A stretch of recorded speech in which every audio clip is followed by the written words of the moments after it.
সালামু আলাইকুম। আজকে আমরা যে টপিক নিয়ে আলোচনা করব সেটা হচ্ছে ম্যাথমেটিক্যাল অ্যানালাইসিসের এক্সপেকটেশন এস্টিমেশন নিয়ে, যেটা আমাদের প্রিভিয়াস কোশ্চেনে আগে আসছে। তো আমরা যদি ফার্স্ট প্রবলেমটা দিকে তাকাই এবং এটা বোঝার চেষ্টা করি। ও একটা রাউন্ড চত্বরে দাঁড়াই আছে বা গোল চত্বরে দাঁড়াই আছে। তো ওকে এখান থেকে আমার কি করতে হবে, বের হইতে হবে, ঠিক আছে। তো এখানে ও দুইটা রাস্তা আছে, এদিকে একটা যাওয়ার পথ এন্ড এদিকে একটা যাওয়ার পথ। এখন ওকে ডিসাইড করতে হবে কোন পথ দিয়ে যেতে হবে। এখন ওর আগে থেকে জানা নাই যে কোনটাতে এক্সিট ডোর আছে। এদিকে যদি আমি চিন্তা করি তাহলে দেখা যাচ্ছে এই রাস্তাটা এই পাশ থেকে ব্লক। তাহলে ও এখান থেকে যদি বের হওয়ার চেষ্টা করে, তাহলে এদিক দিয়ে যদি যাই তাহলে ও এখান থেকে বের হইতে পারবে না। বাট ও যদি এই পাশ থেকে বের হওয়ার চেষ্টা করে তাহলে ও 2 মিনিটে বের বের হইতে পারবে।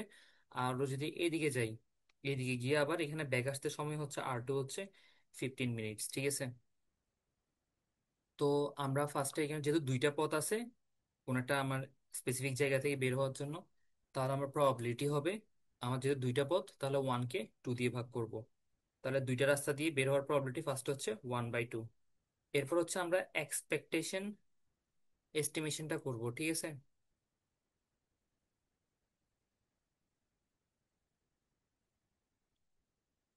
যেহেতু এখানে এক্সিট আমার দুইটা পথ আছে, একটাতে এক্সিট হবে একটাতে আমরা এক্সিট ডোর পাচ্ছি না। তাহলে প্রথম হচ্ছে আমরা যদি R1 এর জন্য বের করি, ইটি এক্সপেকটেশন টাইম R1 এর জন্য যদি বের করি, তাহলে এটা হচ্ছে কত, 2। এটা এখানে বলে দেওয়া আছে R1 সমান সমান 2। অ্যান্ড এখানে দেখেন ET R2 মানে এই পথ দিয়ে ওর বের হওয়ার জন্য এক্সপেকটেশন টাইম কত, ঠিক আছে। এক্সপেকটেশন এস্টিমেশনটা কত, তাহলে সেটা হচ্ছে 15 মিনিটস। তো এখানে আমরা 15 লিখছি, এটার সাথে দেখেন একটা প্লাস ইটি লেখা আছে। এখন এটা কেন লিখছে এবং এইটাতে কেন লেখে নাই, এটা হচ্ছে মেইন থিম হচ্ছে যে এই পদগুলোতে আমার এক্সিট ডোর থাকবে ওগুলোর সাথে আমি ইটি যোগ করব না। আবারও বলতেছি, যেগুলোতে আমার এক্সিট ডোর থাকবে ওটার সাথে আমি ইটি যোগ করব না। বাট যেটাতে আমার কি এক্সিট ডোর থাকবে না, এটা এই পথে দেখেন R2 তে কোনো এক্সিট ডোর নাই, ওই জন্য আমি এখানে ইটিটা যোগ করছি। তাহলে সবগুলা ম্যাথ করার ক্ষেত্রে এই সিম্পল ফর্মুলাটা আমরা মনে রাখবো, আর ম্যাথগুলো ইজিলি করা সম্ভব।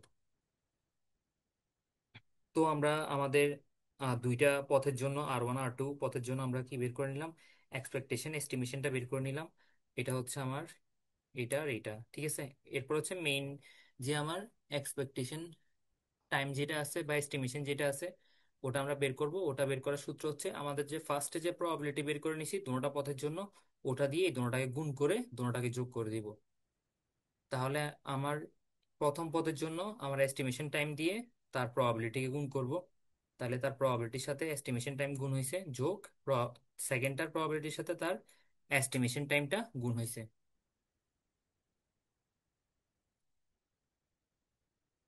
তাহলে আমরা যদি এখন ক্যালকুলেশনে আসি, তাহলে আমার প্রবাবিলিটি দুটোটার জন্য হাফ হাফ ছিল, তাহলে PR1 হচ্ছে হাফ। এরপরে আমার ET R1 কত ছিল, 2। 2 বসাইলাম, এরপর মাঝখানে প্লাস চিহ্ন।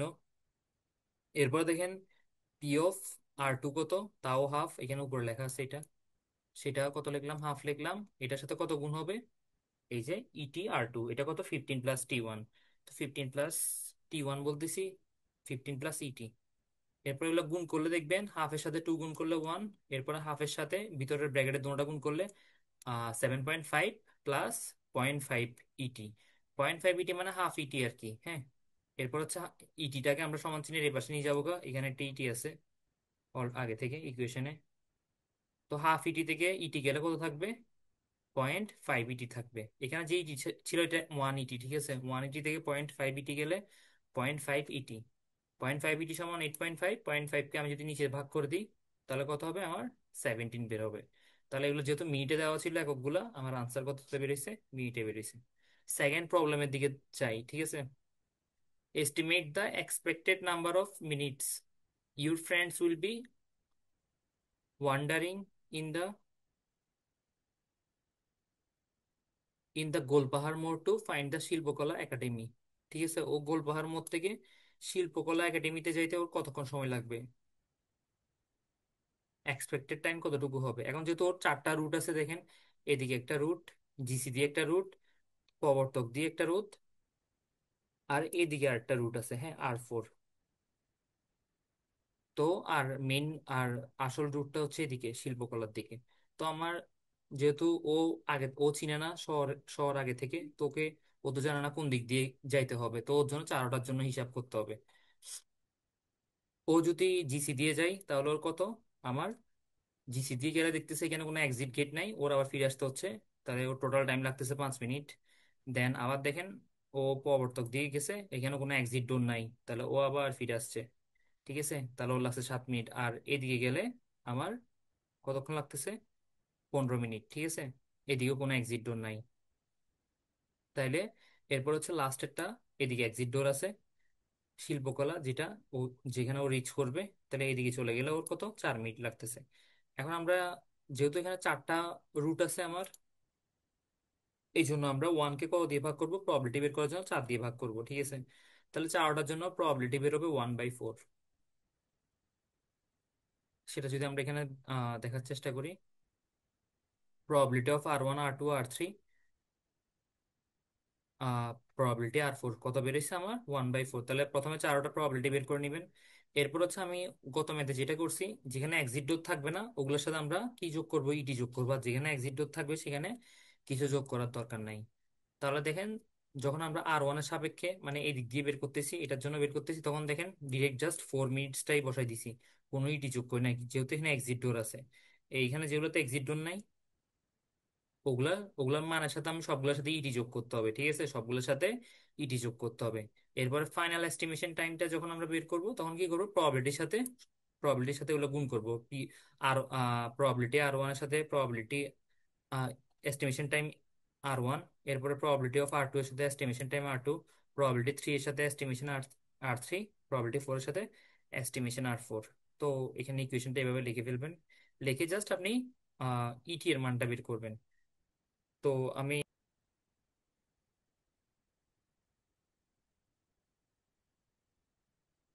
তাহলে আমি দেখেন এখানে ভ্যালুগুলো প্লেস করছি, সবগুলার ভ্যালু এখানে বসানো হয়েছে। প্রথম আমার দেখেন, আমার R1, ই অফ R1 এর ভ্যালু ছিল 4। তো আমরা 4 বসাইছি, 4কে আমরা প্রবাবিলিটি 1/4 দিয়ে গুণ দিছি প্রথম পার্টে, এই যে এখানে। এরপরে সেকেন্ডে 1/4 কে কত দিয়ে গুণ দিব, এই R2 এর ভ্যালু দিয়ে। এরপরে 1/4 কে 7 প্লাস আর ইটি মানে R3 এর ভ্যালু দিয়ে, অ্যান্ড লাস্ট হচ্ছে R4 এর ভ্যালু দিয়ে গুণ করবো, 1/4 কে গুণ করে সবগুলা যোগ করে ফেলবো। তো আমরা যদি দেখি গুণ করার পরে আমার এরকম আসতেছে, প্রথম 1/4 কে 1/4 দিয়ে 4 কে গুণ করলে 1, দেন হচ্ছে 1/4 দিয়ে ব্র্যাকেটের ভিতরে দুটোটায় গুণ করলে 5 কে গুণ করলে হচ্ছে কত, 1.25 আসবে আপনার। দেন ই কে গুণ করলে আসছে 0.25 ই, আর এদিকে 1/4 দিয়ে 7 কে গুণ করলে 1.75। দেন হচ্ছে আর এগুলো 2.25 ই কে গুণ করলে এদিকে হচ্ছে 15 কে গুণ করলে হচ্ছে 3.75, অ্যান্ড এইদিকে হচ্ছে 0.25 ইটি। এটা উঠে নাই, ক্রপ হয়ে গেছে, এটা আপনারা ঠিক করে নেবেন। যে আমার ডেসিমাল ভ্যালুগুলো ছিল ওগুলো সবগুলো যোগ করবেন, 7.75। দেন হচ্ছে আমার এদিকে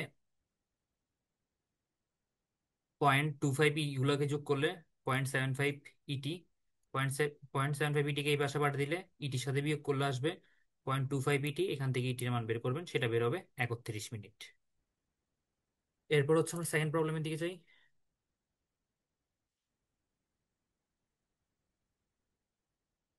এখানে এটা পুরা বলে দেওয়া আছে কিভাবে কি হয়েছে, এখান থেকে আপনারা ফিগারটা ড্র করবেন। আমি যদি এটা একটু ছোট করি, দেখেন, at N unknown railway station a person arrived 4 way intersection point. তাহলে ওখানে একজন মানুষ আছে, তার চারপাশে কি চারটা পথ আছে, ঠিক আছে। He wants to find out the exit gate, তাহলে ওখান থেকে এক্সিট গেটটা ফাইন্ড আউট করার চেষ্টা করতেছে। Therefore initially he has to, যেহেতু জানে না কোন পাশে এক্সিট গেটটা অ্যাকচুয়ালি আছে, ওকে চারোটা পথই যে যে দেখতে হবে। ইফ ই গোস নর্থ, যদি নর্থ সাইডে যাই, তাহলে দেখেন নর্থ সাইডে গেলে ও কিভাবে, এখানে কি বলে দিছে, he find the exit gate after 1 minute of travelling, তাহলে এখানে 1 মিনিট ট্রাভেলিং করার পরে কি পাচ্ছে, এক্সিট গেটটা পাচ্ছে। এরপরে ইফ হি গো ইস্ট, মানে এদিকে যদি যাই, he will wonder around the station for 3 minutes and will return to his initial point. তাহলে ও ওখান থেকে এখানে যাবে এবং এখানে যেহেতু এক্সিট গেট নাই আবার আগের পজিশনে ফিরে আসবে, তাও ওর সময় লাগবে হচ্ছে 3 মিনিট, ঠিক আছে। If he go west then he will find the exit gate after 5 minutes of travelling, ও যদি এই পাশে যায় তাহলে ও 5 মিনিটে এক্সিট গেটটা পেয়ে যাবে। Assume that person is at all Times equally likely to choose any of four destination. Now estimate the expected number of minutes that person will be trapped in the station. তাহলে এখানে আমাকে expected টাইমটা বের করতে হবে। তো এটার জন্য আমাকে প্রবাবিলিটি বের করতে হবে আগে। প্রবাবিলিটি কি হবে, যেহেতু চারটা পদ আছে তাহলে 1 কে 4 দিয়ে ভাগ করব। তাহলে এটাই হচ্ছে প্রবাবিলিটি চারটা পদের জন্য, প্রবাবিলিটি অফ আর, ঠিক আছে। তাহলে এখানে প্রবাবিলিটি কত বেরিয়েছে, 1/4। এরপর হচ্ছে আগের হিসাবটা আমার, যে পাশে এক্সিট গেট থাকবে না ওই পাশে আমি ইটি যোগ করবো না, যে পাশে সরি যে পাশে এক্সিট গেট থাকবে না ওই পাশে আমি ইটি যোগ করবো। তাহলে এই দুইটা পদের মধ্যে এক্সিট গেট ছিল না, এই জন্য আমি এখানে ইটি যোগ করছি, ঠিক আছে। এরপরে দুইটা এক্সিট গেট ছিল 5 মিনিটস আর 1 মিনিটসের জন্য, ওইগুলোর সাথে আমি দেখেন কি যোগ করে নাই, ইটি যোগ করে নাই। এরপরে মেইন ইকুয়েশন হচ্ছে কি, প্রবাবিলিটির সাথে সবগুলো গুণ, আর ওয়ান প্রবাবিলিটির সাথে ই এস্টিমেশন আর ওয়ান গুণ, এরপরে আর টুর সাথে আর টু গুণ, আর আর পি অফ আর থ্রির সাথে পি অফ আর থ্রি গুণ, আর এটা হচ্ছে আর ফোর হবে পি অফ আর ফোরের সাথে ই অফ আর ফোর গুণ, গুণ করে আমরা টাইমটা বের করব। তো আমরা যদি এটাতে আসি, দেখেন আহ, আমি এখানে ভ্যালুগুলো প্লেস করছি সব, ঠিক আছে। এটা হচ্ছে প্রথমটার ভ্যালু সাথে 1/4 গুণ, তারপর দ্বিতীয় ভ্যালুর সাথে 1/4, সবগুলোর সাথে 1/4 গুণ করছি। গুণ করার পরে আমার আগের ম্যাথটা যেভাবে সলভ করছি ওইভাবেই ক্যালকুলেশনটা করছি, যেগুলো ডেসিমাল পয়েন্ট ওগুলোকে যোগ করছি, ডেসিমাল ভ্যালু ওগুলোকে যোগ করছি। এরপর হচ্ছে যেগুলা ইটি ছিল ওগুলোকে একসাথে যোগ করে ইটিটাকে ওই পাশে ট্রান্সফার করছি। ট্রান্সফার করলে 0.5 আসে, 0.5কে আবার 4.5 দিয়ে ভাগ দিলে হচ্ছে 9.5 মিনিটস আসবে, হ্যাঁ। তাহলে এটাই হচ্ছে আমার সলভটা। এই তিনটা ম্যাথ প্র্যাকটিস করা ট্রাই করবেন, আশা করি কমন পাবেন।